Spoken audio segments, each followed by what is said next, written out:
Pag-usapan natin 'to. Best friend ko 'to si Ridon. Binanatan ko 'to sumagot, eh.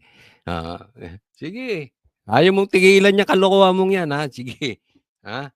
Ano, papatawag mo ako? Ha? Ka-Quadcom tayo. Tricom nangamatay na. Ito. Me-maintain daw niya. Me-maintain niya posisyon niya. Ito si Kokey. Pasok, Kokey. I will retain my original position. Anong posisyon mo? 69. Hindi. Tatanong ko lang, bakla ba ito? Kasi parang bakla, eh. Ano, posisyon pa. May-maintain daw yung kanyang posisyon. Ako, tingin ko, itong tao na to, ang posisyon nito 69.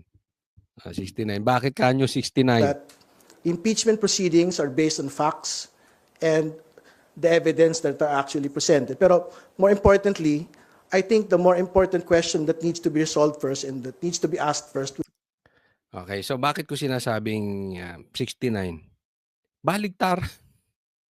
Baligtaran tong loko-loko na to. Bakit baligtaran? Magkano confidential ni Bongbong Marcos? Tahimik ka ng anak ka ng ina mo.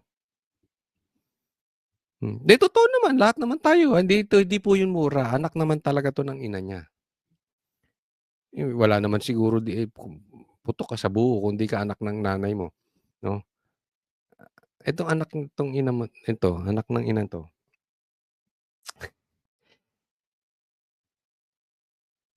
Tahimik patungkol sa confidential funds ni Bongbong Marcos. Tapos yung pumalpak nilang impeachment na nakasalalay sa confidential funds ni BP Sara, pumalpak na, hinuhukay pa. Baka mamaya isusunod mo hukayin si Akop. Huwag yun, bawal yun, makukulong ka ron. Hukay ka ng hukay, tagal na nun eh. Si Bongbong Marcos, hindi mo nga mapitik, ang laki-laki ng confidential funds. Anong klaseng congressman to? Sa bagay, party list lang to eh. Ilan lang bumoto rito eh. Isipin mo, 32 million ang bumoto kay BP Sara. Record sa Pilipinas na boto. Let me repeat that. Pinakamataas na natanggap na boto sa Pilipinas. Ikaw na party list lang. Ilan lang ang boto mo? Gusto mong patanggal. Kaya sa'yo, baligtad talaga eh. Baligtad yung utak mo, kaya yung position mo, 69. Oo. Kung ilong nito, baligtad. Malulunod to. Sa ulan. Ang laki ng butas eh. What is the status of the motion for reconsideration that had been made by Congress to the Supreme Court? Kasi marami pong mga questions that will be resolved as soon as that gets disposed of by the Supreme Court. No? So hopefully from today up until the 5th of February 2026, the Supreme Court will basically dispose of the matter already. Kasi syempre, pagka it is favorable to the House, it basically would mean that you don't need another impeachment complaint against the Vice President at this point. It basically means that the Senate will have to proceed to trial if it is favorable to the House. No? Pero syempre, if it is unfavorable to the House will have to implement the new rules of impeachment that the Supreme Court wants us to implement. No? So that would have to guide us by the 6th of February. Obvious naman eh. Binigyan na nga kayo ng guide. Ayaw nyo pang sumunod. Sa totoo lang, unconstitutional na nga yung impeachment. Matitigas lang ang ulo ninyo. But anyway, nagsampa ulit sila sa Supreme Court para baguhin. Pero hindi dapat baguhin ng yung Supreme Court. Alam nyo, eto, kailangan ko itong masabi sa inyo mga kababayan. Yung plano nila kay BP Sara ay hindi lang impeachment. Talagang ipakukulong nila si BP Sara. Kaya nga may mga nagsasabi, meron tayong nababalitaan, okay? Ito from a reliable source.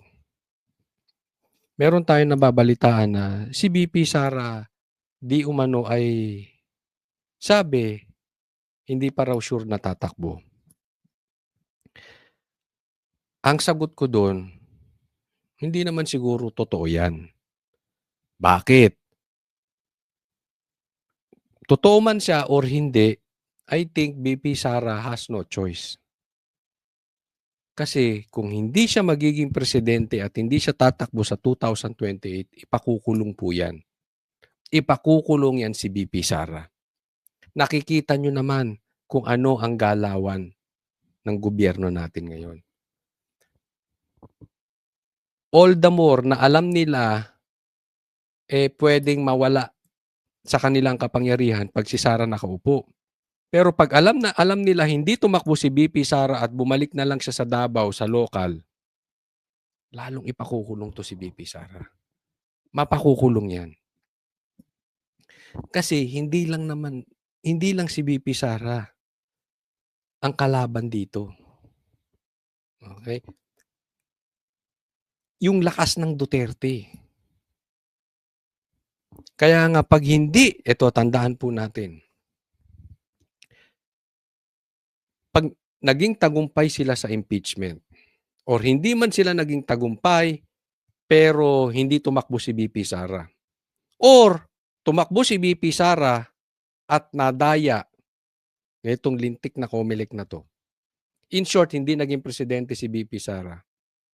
Itaga nyo sa bato, dalawa lang ang mangyayari sa bansang Pilipinas.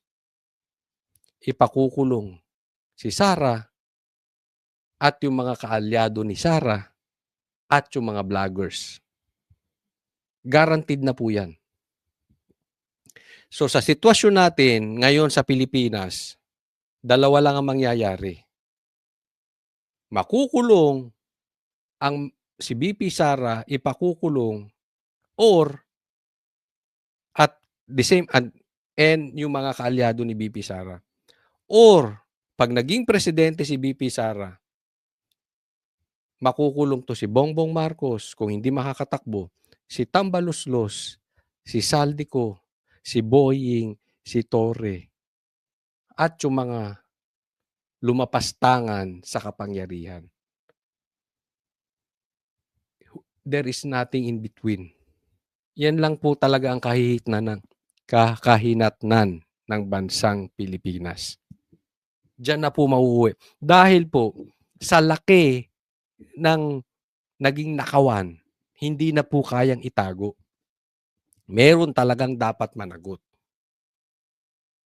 Ngayon, para hindi mapanagot yung magnanakaw, kailangang ikulong si Sara at yung mga kaalyado ni Sara. Nagigets? Or ang makukulong yung mga tunay na magnanakaw. Yan na lang. Hindi na po natin po pwedeng dalhin. Saan? Hindi na po pwedeng itago yung nangyari ngayon. Sobrang laki na. So asahan po ninyo. Sooner or later, merong malalaking taong makukulong. Ang tanong na lang, sino? Pagka nagkaroon po ng new impeachment complaints.